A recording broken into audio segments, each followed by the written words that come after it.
In today's video, +1/+1 counters for Bloomborough in Selesnya.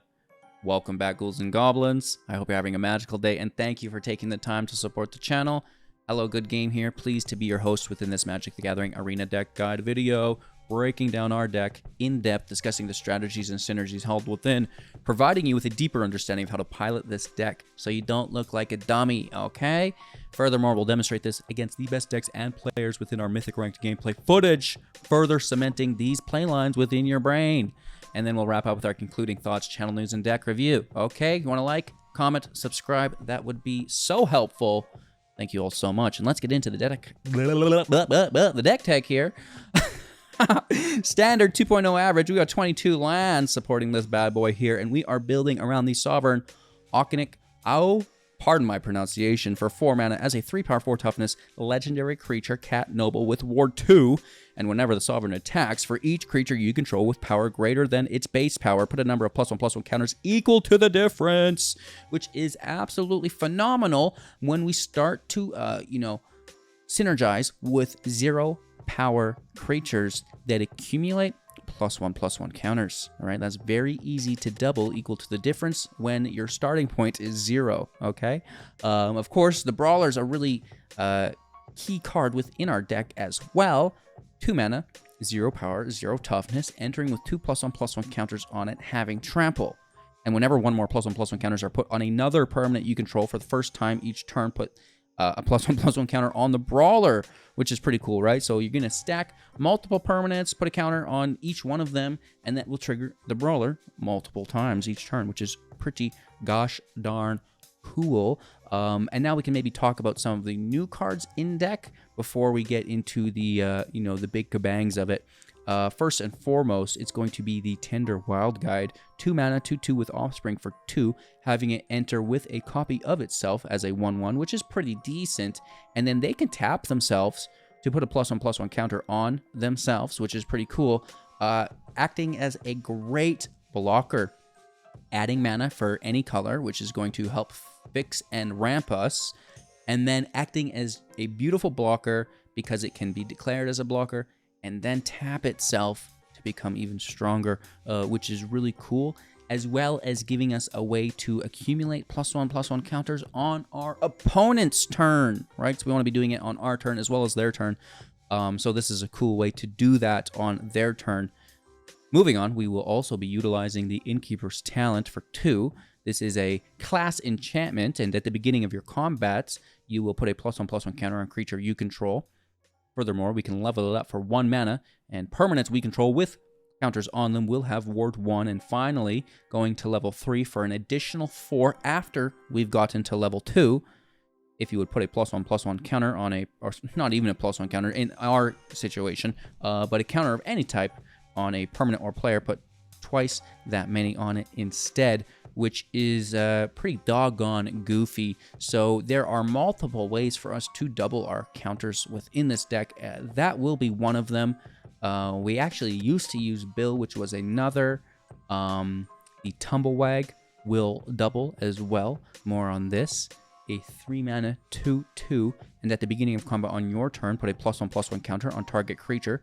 Very easy, repeatable ability, and whenever it attacks, while saddled, double the number of +1/+1 counters on target creature, which is pretty cool. Now, with the Sovereign, we will be manually stacking these most likely, so this will trigger last, right? We want to have all of our other doubles trigger first and foremost, I believe, and then we'll double everything once more after that, which is pretty cool. I guess it doesn't matter so much, but, it's good to be aware of the order of the resolve of your stack. So this is doubling. Okay, the Railway Brawler for 4 plotted mana, 5 organic, as a 5/5 with reach and trample. Whenever a creature enters the battlefield, put X +1/+1 counters on it, where X is its power, doubling it, which is pretty good. And then, on the front end, I guess, well, we'll talk about this last, I suppose, the Evolving Adaptive and the Bond Warden. The Adaptive's nice, again, for that 0 power, entering with an oil counter on it and getting an oil counter for each creature that enters the battlefield with greater power or toughness than it, which is pretty decent, right? So every time it will get an additional oil counter and then become, you know, 1/1, a 2/2, a 3/3, and that will double, which is pretty cool thanks to the Sovereign because it's starting at 0. The Bond Warden, in a similar fashion, will back up 1, putting a +1/+1 counter on a creature. It can be itself, and then when it dies, it's actually going to put its counters on another creature we control, which is pretty decent.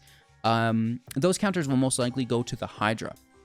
Okay, so there's some removal in deck. We'll get to that last. But as far as our remaining creature, the Goldvein Hydra for X+1 as a 0/0, it's beautiful. With Vigilance, Trample, Haste, entering with X +1/+1 counters on it. When it dies, create that many tapped treasures equal to its power, which is really, really cool, right? So, you know, the Snake or the Hydra on top of the Brawler is going to be really good because it has haste. Hopefully the Sovereign is in there and attacking as well, and then, you know, it's doubling by the Brawler, and then the Sovereign is going to double it. Hopefully, maybe we have the Tumblewag that's going to double it, and, you know, maybe we have the Talent leveled up as well, which is going to double it. You know, so it gets kind of goofy how big this Goldvein Hydra can get.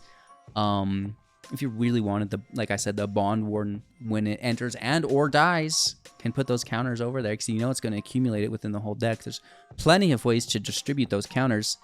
Furthermore, protecting from the Sunfalls with Invasion of Gobakon, 3 protection counters when it enters, exile a non-land from their hand, and they can still cast it for an additional 2. The foresight of their hand and what you'll be encountering for, you know, the next couple turns, and really the remainder of the match, undervalued by most players, or beginners, I should say. And that taxation is enough to offset their tempo to give you a turn or 2 to win the game as well.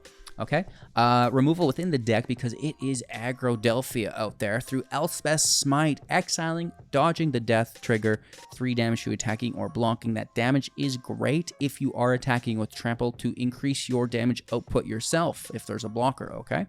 That exile, of course, will still trigger on that fantastically. So, get lost for 2 instant speed, destroying creature, planeswalker, or enchantment, and its controller will create the map tokens, which I don't love, but again, you know, if they're going to put a blocker in front of your Trample, get rid of it. That damage now goes through to the hen house, okay? So, the runes can put 2 +1/+1 counters on non-human that entered, which is pretty cool. The Prairie can push our creatures up by +1 prior to the Sovereign, which is pretty cool. And then, you know, some dual lands here for consistency's sake as well. That is the Decklist. Bloomburrow, Selesnya +1/+1 counters. Non-Rabbit Aggro Edition. And I'll tell you what, I'm having a lot of fun with it. It's so easy to gravitate towards the tribal decks in this set as it is the main focus and pretty pushed. But the Tender Wild Guide's not a bad card, right? That's a pretty good card, I think. Not bad at all for a 2-mana, you know, mana fixing / ramp creature. The offspring on it's ridiculous, and the fact that it can just power itself up, that's pretty cool, right? So it works great within the deck, within the Brawler. I hope you guys enjoyed. Like, comment, subscribe. Let's win some games, though, yeah? Go. Opponent going first. Let's keep 7 here. It's a lot of land, but I don't really mind it. If we top deck a 2-drop, we'll go right to Bond Warden. If not, I think I might play this early. Well, it has been decided. Looking just for our 4th land to curve out, but it's okay. If we don't, we still got a nice 1, 2, 3. And, well, that counts for something. Scoundrel's cool is a 2/2. In for 2. Down to 18 via that Wicked Roll. Now, when we remove the Scoundrel because of the Wicked Roll, we're actually going to lose 1 life as well. Which isn't great. 1 counter, please. We are also now defending, believe it or not. It's a 2/3. we should take that advantage if we can get it. And would you look at that? We have also found our 4th land. No need for the Restless Prairie early to curve out effectively. We've done so organically. Nice 1, 2, 3, 4. Can it stand? No, it cannot. But you know what? We are eating a 1 of 4 endgame removal spell with a 1-drop. So that is great. Obviously, we'd rather lose the Enduring Bond Warden over the Tumblewag, over the Sovereign. So that's okay for us. We don't necessarily mind. Hit for another 2 to 16. That's okay. And now this is where it gets weird. We've got a couple different play lines here. And I think this would be good on 4 as well. Maybe we wait for that next turn. I think that could be more beneficial. Then we can utilize some long-term ramp. Also, multiple bodies. Not going to be a bad thing here. So, Sovereign or Wild Guide? Sovereign, Wild Guide. Sovereign, Wild Guide. Conventional logic says Sovereign, but it is our finisher, so should we not use it as such? Right? Down to 15. I don't necessarily see an attack here. 4/4 blocker.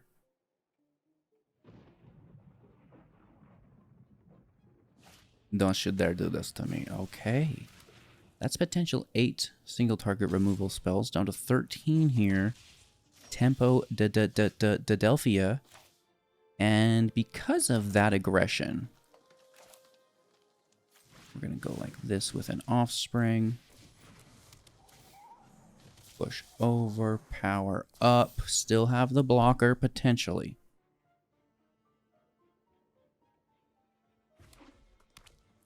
Four available cards. 4 available mana. 1 attacker that I do not see an attack on. 1 mana up. We would block the Scoundrel. Risk the Monstrous Rage. They're not going to attack with the Scoundrel. This is probably of no consequence. Finally playing our 5th land. We do have 4, 5, 6 available.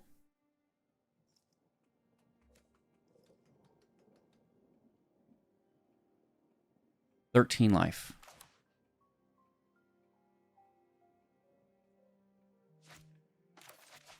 Tumblewag has a nice before combat for next turn.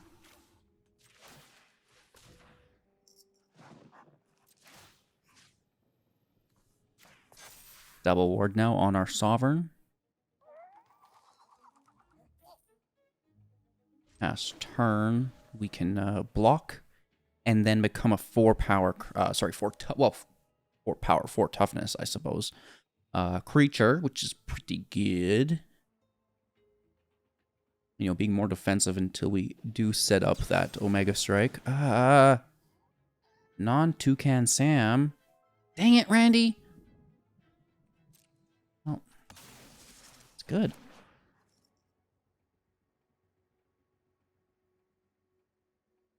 That's good.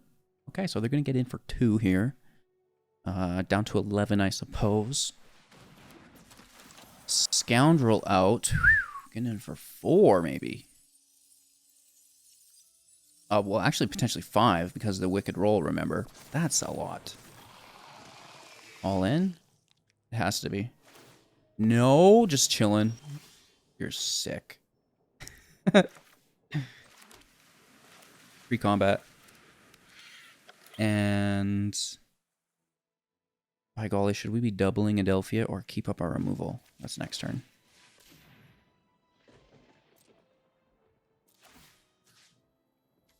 This is going to be our blocker.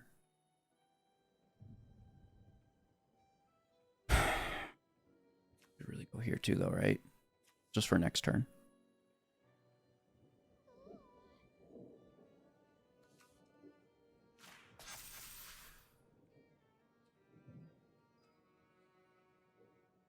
No attack here. We are defending. They need to defend, is the thing. And if they didn't have an attack last turn, I don't necessarily think they have an attack this turn. So we can kind of take it as a sign, wow, that we can build up. Even though they're doing like a pretty good job here. These scoundrels are great. They do have base value. That's quite high. This is a good card. 2/2 for haste that deals 1 when it dies is a thing. I don't like you.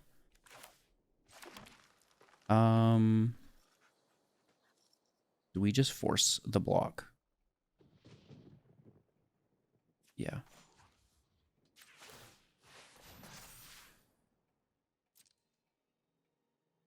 Oh, I forgot to saddle. Sorry.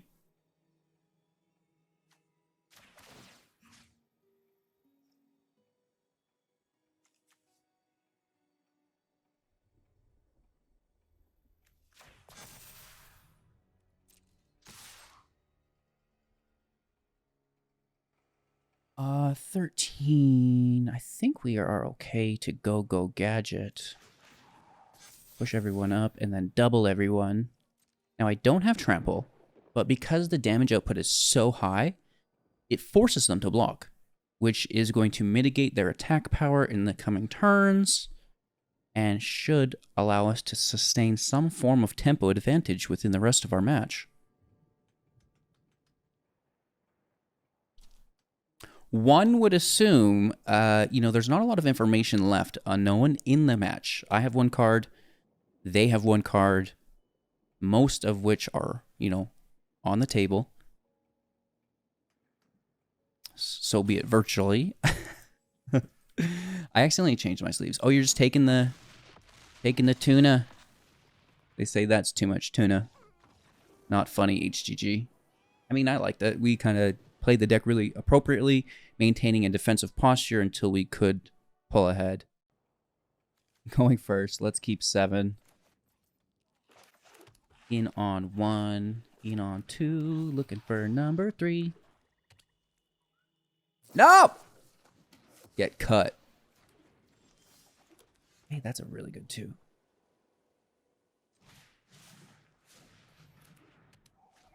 Third land still would be nice though. I hate to brick. Bro, mono black off. No respect. Oh, I'm a removal deck. They're probably so happy to see a creature deck, right? Dude, I swear to God, I'll never play this game again.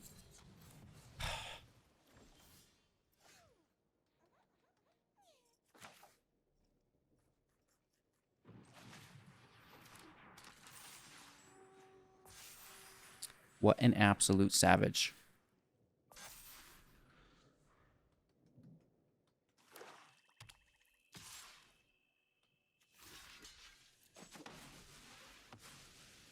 Let me guess, you have another.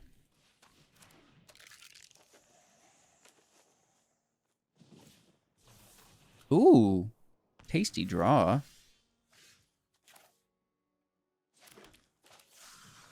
Spicy.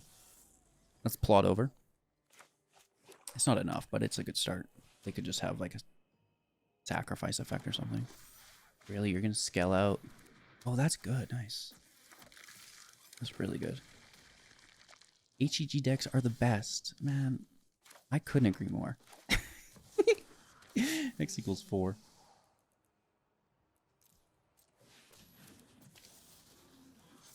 It's an 8. Should we make it a 9? Get blasted! And now here's the removal. I mean, we've got nice defenders. They've only got 2 in hand. Proof of the burden lies on them. Are you going to just play a Virtue? You're just going to play the best card in the game? No, I'm just kidding. That's not an Atraxa. A turkey. I'm going to start calling it that. For all of the fall months, I'm going to start calling Atraxa just the turkey. Right? King Turkey.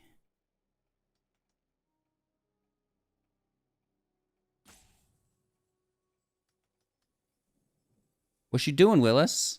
You were really slamming through me a moment ago. We've slowed down here quite a bit. You got the single target. I can sense it. Sense you have it. And just leave me alone about it, okay? 2 cards in hand. There is 7 available mana. Woof. Stop looking at my stuff. Timeout has been used. What's going on, Willis? Skywet. That's a good name. It's raining. Like Skynet, though, too, right? Oh. Beseech the Mirror. Sacrificing a token or artifact and then searching for mana value 4 or less into the battlefield or hand. And if you don't bargain... Okay, they just grabbed the Remavel. Do they still hit? No way, don't. I mean, the one can't block. Oh, wow. It's a good thing they took it.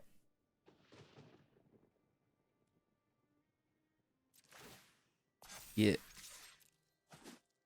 Big damage, down to 2, and here's a blocker. Bro, you need more removal. Oh, no. Oh, no!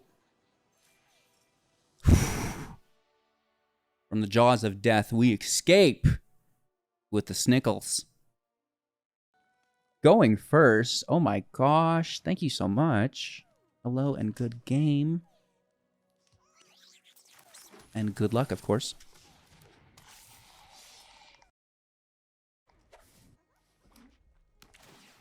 Ooh. Erectos. Oh, nice. That fixes our mana problem. We hashtag do not mind. Get him. Ooh. Well, isn't that unique? Grab board. Cool. Go to 3. That's pretty cool. Get for 3. Even better. Removal up. Creature active. Hash grab. You're playing squirrels? Oh, no. It's the turkey deck. It's Thanksgiving already? Now, for the worldwide audience, I don't know. In Canada, we celebrate this quite a bit earlier. So, play it safe or go to absolute town about it. Safe or town, safe or town, safe or town, safe or town. Go to town, baby! Oh, I want to see some cool gameplay footage. Just for the double ward. Sorry. That's our damage out, but it does give us double ward. And I think that's important. There's that 5th land. Oh, what are you doing with your life? That's pretty cool. Up to 16. There's some stuff here happening. Wow, maybe I'm in trouble. It's hard to say.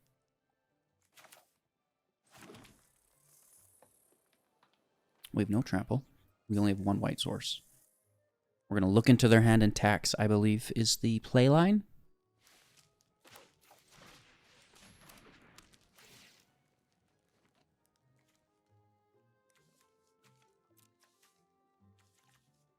Well, they're going to cast it anyways on Drivnod, right?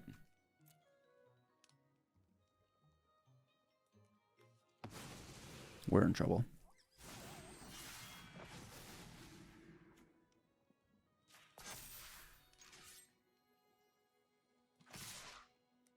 We hit them. Right, we have everything we need. There's no removal there, so we don't necessarily need that protection, I don't think. And this is where it gets weird, because they have that emergent on Drivnod. This should hurt them a little bit.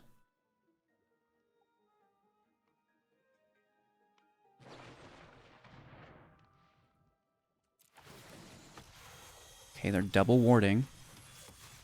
Right, that's a ward 2, then a ward 1. Which is expensive. That's 3 additional mana on that. And then we are going to hit for a gabillion damage. Obviously. Good game. J money meets G money. Keeping 7. No 1-drop. Sad. Might cry about it a little bit. Mono red. Oh no. I thought you guys were always on the play. Well, that's weird. You learn something new every day. We need a third land. Desperately.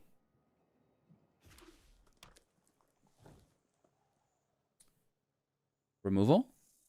Just taking the turn off? You're gonna play catch up the entire game? I like a little catch up on my hot dog. No, I'm just kidding. Demonic Ruckus. No, who am I kidding? I love it. A little relish, some cheese, the whole loaded. You ever have a Costco hot dog? Oh my god. He's spiraling. Heck yeah, yeah. We've got a couple different options here. Like this.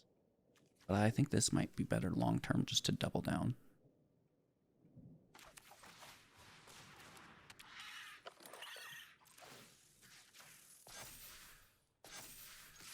For 3.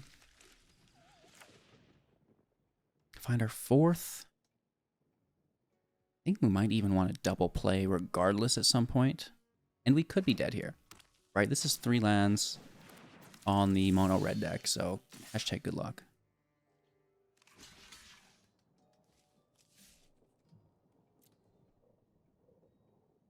I don't think they have it. And I think they have neglected to utilize a blocker. Ah! This top 1200 player, though, so... there's no way Hello Good Game can beat someone of that stature, can they? I don't think so. He sucks at this game. Oh, man, we're down to 5, though, right? That sucks.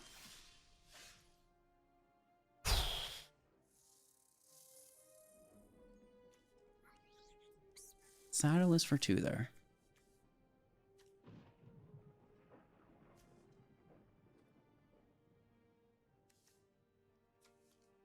Just basically has to be this.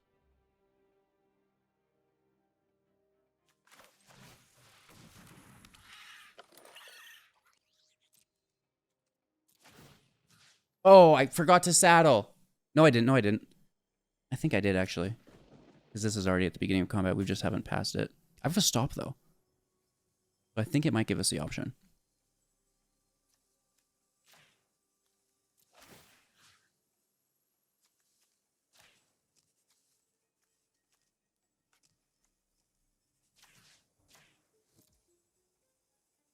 No, I think we've lost it.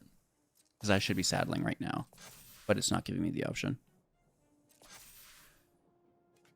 Bro, dang. Okay. That sucks.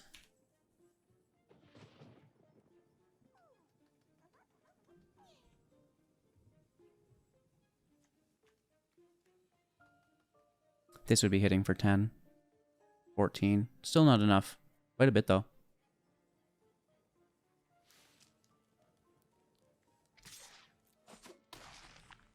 Okay. We made a little bit of a mistake, but I think they still would have won. Make sure to saddle before you go into your pre-combat phase. Like, we were still on our main phase there, but we were at the end of our main phase. Right? So that's really unfortunate. Just a spell from hand, they win with the show-off, right? It's easy. Good game, dude. A little bit of a mistake on our end with the sequencing, but something to be aware of for everyone, right? Opponent going first, keeping 7, playing slow, I suppose, unless they're a scary aggro deck, but it doesn't look like they are. Which might actually not be a good thing for us. We don't really see a lot of Azorius control, though, do we? I think at this point we'd be more likely to see... Oh, no, it is. Either a 3-color deck or just like straight up a Soldier's deck, if that was the route that was being taken.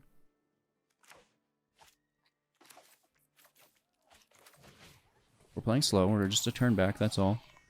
You know, it's not like we don't have something to spend that mana on, even though we, you know, obviously don't. But in theory, the sequencing still allows for it to be cast effectively.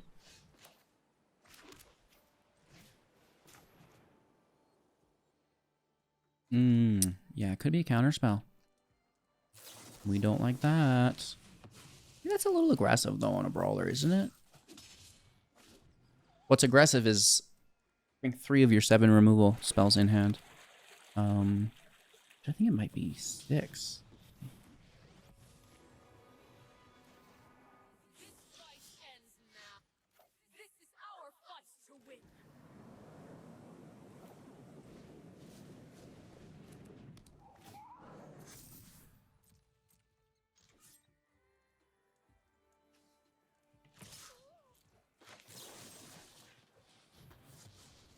Let's just take that, obviously. Now, we don't want to overcommit, even though it would appear we already have, looking at our hand. It's a field wipe, right? So, maybe one thing that this deck is lacking is a draw engine for those longer matchups, right?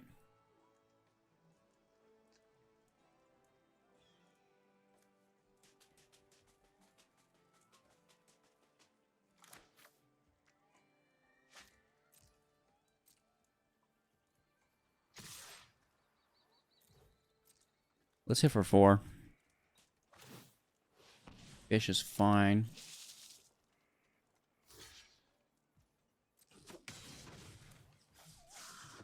Brawler over, right? And now they have sight of that, and that might persuade them, I'm hoping, to not cast their field wipe, to hold it in hand. And then they never cast it, I never cast it, and we just sit here.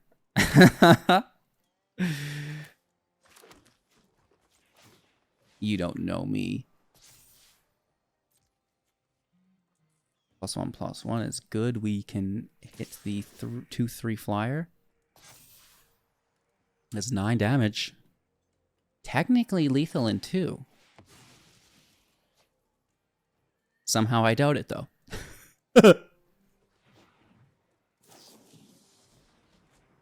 Somehow I absolutely doubt it. Okay, that's a good start. And we're just big chilling. Them getting that land is big ouchies. 4. Oh no. Beza. Big Beza. The beast. In the hoodie. Oh my gosh. I like big Bezas and I cannot lie. You don't?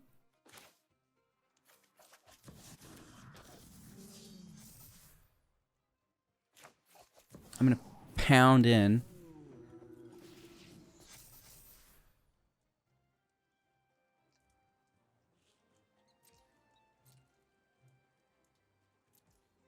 No attack and turn. Smite open. I don't know. I mean, if you're gonna wipe the field, it's your Bezo too. I mean, like, they don't care. They're like, yeah. I get a 7/7 incubate token, dude. I hate this game. I use that secret ability. Did you see it? Good game. They're just laughing. This is even good if you turn it into an incubate token, I guess. At the end of the day, on the Drizza. Hello.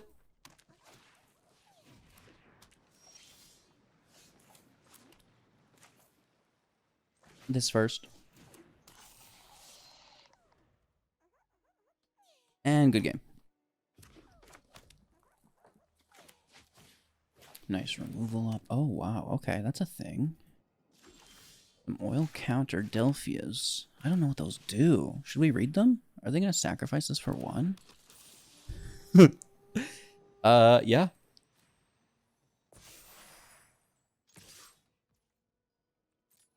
Just hit for 1.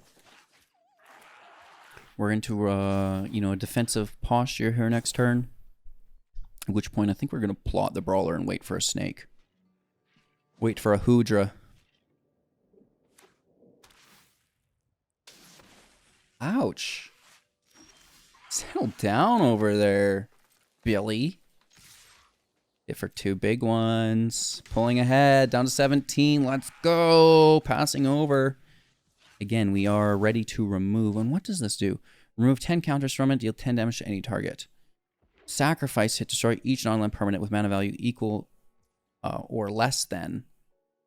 Sorry, no, not less than, just equal to. Really? I'm bad at reading. Sacrifice to destroy each non-land permanent with mana value equal to the number of counters on. So they're just throwing 3 drops here?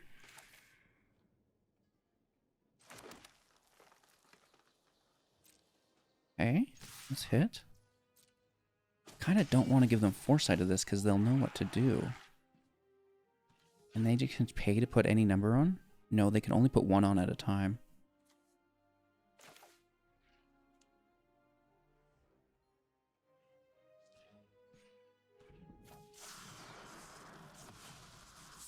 We don't have another play line. We just plot. It does give them foreknowledge. That's not really good with that in play. Because, you know, now it's probably just going to sit at 5, right? We've got nothing to interact with, though, so it would behoove me to leave it unplotted at 5, I believe, when we can cast it now for 0. And they might take it to 6, I don't know. And they're going for 10. And then they copy that ability and deal 20, maybe? That could be their overall goal here. And it is, so we aggro. We just go. And that's called match awareness. You know, there's a little bit more than just playing your cards. Even though, you know, like, look at this land, Rand. Give her 2.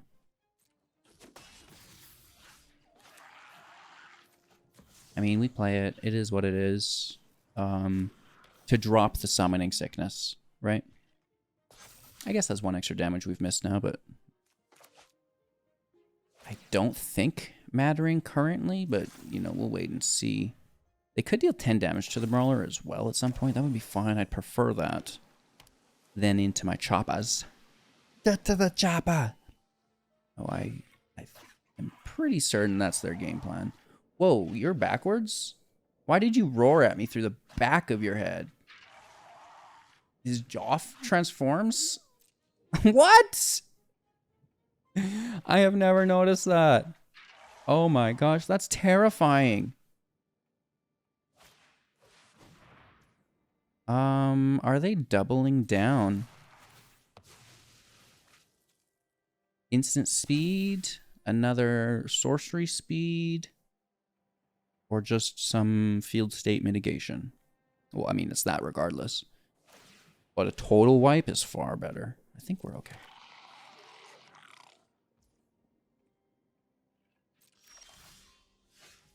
Ooh. Hello. You a big boy.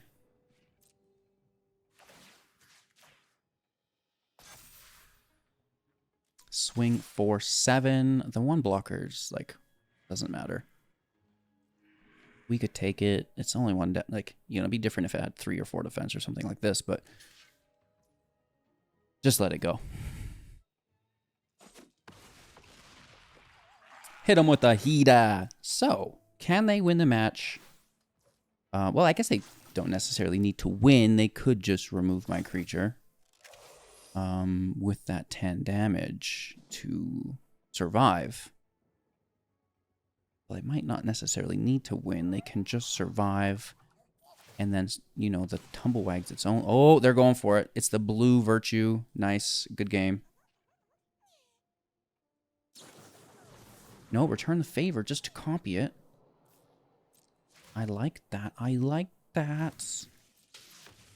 Really cool stuff there. That's not a blue Virtue. Return the favor. That's really cool. All right, so it actually works pretty good. And I think it's nice to give it, you know, a bit of a spotlight to the cards. Well, I mean, you know, the talent's being played everywhere, but the Wild Guide specifically, you know, there's a few cards that just aren't being played within the set that are pretty good. So this is where I found it would fit. I didn't want to focus in on the rabbits. I wanted to remain, you know, unique within that. The frogs as well could potentially fit, and maybe you just blend it and live your best life. I like the Artificer, not bad. You know, 2 counters is pretty decent, but, you know, I'm going to wait for elves. I want to wait for elves for this. You know, I don't even know why you're in the deck. Oh, because the 0 power, the same as the Elvish Archivist, right? That's why they're there, the 0 power. But, you know, I think we have a good balance of those already. Bill is another way to double the counters, but I feel like we've got already 5 ways to do that. Do we need more? Bill used to be a lot better with Kodama because you could like turbo ramp, but we've lost that, so it's sad. I like the Beast Caller. You know, I could honestly find that in the deck. It's good in a similar fashion as the Bond Warden. I also really like the Simulacrum quite a bit, but you know, it is what it is. Adding Planeswalkers would be our best bet to increase, you know, our strength across the board in best of 1, I think. Gaining some stability in the control or mid-range matchups where we need to generate value that's a little bit harder to remove. But I think Archangel Elspeth and Ajani are great ideas there. And if we need more protection on the side of Gobakon, well, let's just add more Gobakon. No, I'm just kidding. Tyvar Stand is there, even though I delete it now jokingly, because it can increase, again, our base power and toughness substantially so. It was in the deck because we had Kodama. We're turbo ramping on the sideboard anyways. But now if a Hydra dies, we could use that treasures this way. You noticed in today's gameplay, maybe we had some treasures that didn't get utilized as our curve is so aggressive. Like we kind of upload the talent with it. Maybe we cast a brawler or a bigger snake later on. But we could maybe send that mana into a stand before, you know, we hit and double on a trample creature potentially. However, that's pretty cheesy and you might just be better off to protect against the original threat on the front end through an invasion. I don't know. That's going to be up for debate for eons to come. Let me know what you think of the deck in the comments below. Thank you all so much for watching. I truly appreciate it. Looking forward to seeing you all soon in the next. Let me know if you missed the intros with the big flaming screen, right? That had the highlight, and I was like, hey, welcome everybody. I mean, I still kind of did that, but tried to hurry through it. Or we just cut it. We never go back. We don't look back and only move forward. A new studio here for myself. I could try to figure out a green screen. It's just really poor quality is the thing in this setting. Not a good spot to hang it. Ceiling fan right above me that's ripping. But we could figure out a virtual green screen, and it's kind of bad quality, but I think it could work potentially.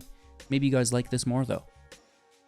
I'm kind of hoping for that. Let me know in the comments below. You're like, no, I need a green screen, or you know, maybe I kind of prefer this HG. It's cool. So I don't really know. I'm looking for some feedback, I suppose.